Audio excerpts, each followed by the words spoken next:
টাঙ্গাইল জেলার যমুনা নদীর পানি শুকিয়ে উঠেছে অসংখ্য বালুচর। আর এই জেগে ওঠা ধুধু বালুচরে বাদাম চাষ করছেন চর অঞ্চলের কৃষকেরা। ইতিমধ্যে বাদাম গাছে সবুজ পাতায় ছেয়ে গেছে পুরো বালুচর। এখানকার বেলে মাটি খুব উপযোগী বাদাম চাষের জন্য, তাই চর অঞ্চলের কৃষকেরা বেলে মাটির জমিতে বাদাম চাষ করছেন। গত বছর বাদামের বাম্পার ফলন হওয়ায় এবং বাজারে ভালো দাম পাওয়ায় এবছর আরো অধিক পরিমাণ জমিতে বাদাম চাষ করছেন চাষিরা। প্রতি বছর বন্যায় এই এলাকার কৃষকদের অনেক ক্ষতি হয়। বন্যার ক্ষতি পুষিয়ে তারা বন্যার পরবর্তী সময়ে জেগে ওঠা চরে বাদাম চাষ করে, কারণ অল্প দিনে বাদাম চাষ করে অধিক লাভবান হতে পারেন বলে জানিয়েছেন যমুনা পাড়ের কৃষকেরা। বিগত কিছুদিন আগে আমরা দেশি বাদাম আবাদ করতাম, ওখানে আমরা ভালো কিছু পেতাম না। পক্ষান্তরে এখন আমাদের যে সম্প্রসারণ স্যারেরা জমি পরিদর্শন করে যেভাবে দেখছে, দেখার পরে বলছে এখানে বাড়ি বাদাম আবাদের জন্য উপযোগী। 4 বছর যাবৎ আমাদের এখানে বোয়াপুর থানা গবেষণা অফিসাররা প্রায় আমাদের আবাদের পাশে জড়িত আছে। তারা মোটামুটি উন্নত জাত আমাদের সংগ্রহ করে দিচ্ছে। এই সুবাদে গত 2 বছর থেকে আমরা বাদাম বাড়ি 9 জাতের উন্নত একটা বীজ আমাদেরকে তারা হাতে দিচ্ছে। তে মোটামুটি আল্লাহর রহমতে এই বীজটা পাওয়াতে আমরা প্রায় 13 থেকে 14 মণ বাদাম আমরা পেয়েছি। বাংলাদেশ কৃষি গবেষণা ইনস্টিটিউটের বিজ্ঞানীরা সারা দেশের নদী চরাঞ্চল ও পরিত্যক্ত জমিগুলোতে এসব বাদাম আবাদের আওতায় আনার জন্য কাজ করে যাচ্ছে। আমরা যে 211টা ফসল নিয়ে কাজ করি, তার একটা অন্যতম প্রধান অংশ হলো তৈলবীজ। বাংলাদেশ তৈলবীজে যথেষ্ট ঘাটতি আছে এবং আমরা আমদানি নির্ভর। তবে আমরা গবেষণা করে যাচ্ছি যে তৈলবীজের উন্নত জাত উদ্ভাবন নিয়ে।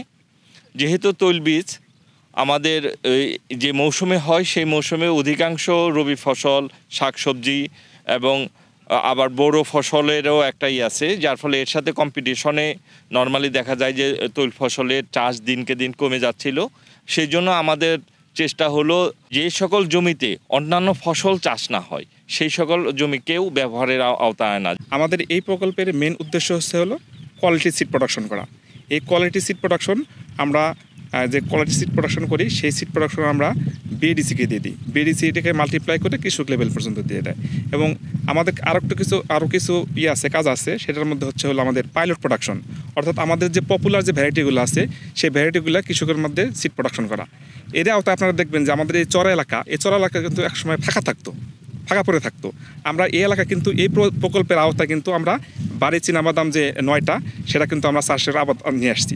টাঙ্গাইলের মাঠ পর্যায়ে বাদাম চাষ ছড়িয়ে দিতে কাজ করে যাচ্ছে বাংলাদেশ কৃষি গবেষণা ইনস্টিটিউটের সরজমিন গবেষণা বিভাগ। আমরা এই চরাঞ্চলে তোলজাতীয় ফসল হিসেবে বাদামের সম্প্রসারণ কাজ এগিয়ে যাচ্ছি। এখানে কৃষক যেখানে ঢাকা 1 করতো, তারা ফলনটা খুবই কম পেত। আমাদের উদ্ভাবিত জাত বাড়ি বাদাম 8 এবং 9 আমরা এখানে ছড়িয়ে দিচ্ছি। গতবার আমরা 1 হেক্টর জায়গায় করেছিলাম এবং সেখান থেকে পুরো 20টাই আমরা এখানে রেখেছিলাম। সেই 20টাই আবার আমরা এই মাঠেই কৃষকের মাধ্যমে আমরা ছড়িয়ে দিচ্ছি এবং এবার আমরা পুরো 20টাই রাখবো। এই বীজটা রাখলে কৃষক তাদের কোয়ালিটি বীজ পাবে এবং আমরা এখানে আমাদের বীজ উৎপাদনের জন্য, কোয়ালিটি বীজ উৎপাদনের জন্য যতগুলো প্রযুক্তি নেওয়া দরকার সবগুলো আমরা এখানে প্রয়োগ করেছি। সময়মতো ওষুধ প্রয়োগ এবং নিড়ানি দেওয়া, সার প্রয়োগ, সেচ প্রয়োগ সব কিছু উৎপাদন দেওয়াতে আমাদের এখানে ফলন ভালো হবে এবং কৃষক এখান থেকে পুরাটা বীজ রাখবে এবং আমাদের তত্ত্বাবধানে বীজগুলো রাখবো। এই বীজগুলাই আমরা আবার সামনের বছর এই চরেই এই কৃষকের মাঝে আমরা আবার ছড়িয়ে দেবো। এভাবেই আমাদের এই চরাঞ্চলে আমাদের চীনাবাদামের যে নতুন জাতগুলো 8 এবং 9 আমরা কৃষকের মাঝে ব্যাপকভাবে ছড়িয়ে দেব। সুস্বাদু, মুখরোচক ও ভিটামিন সমৃদ্ধ এই ফসল একদিকে যেমন খাদ্যর যোগান দিয়ে থাকে, অন্যদিকে তেলের চাহিদা পূরণ করে। তাছাড়া অন্য ফসলের মতো বাদামের জমিতে তেমন একটা সার বা কীটনাশক প্রয়োগ করতে হয় না। শুধু সময় মতো বীজ বুনে বাদাম ঘরে তোলার জন্য অপেক্ষায় থাকতে হয়। বীজ রোপণের 2 থেকে 3 মাসের মধ্যেই বাদাম সংগ্রহ ও হাট থেকে বিক্রি করা হয়। তানজিদা রহমান, ইনায়া, বাংলাদেশ প্রতিদিন।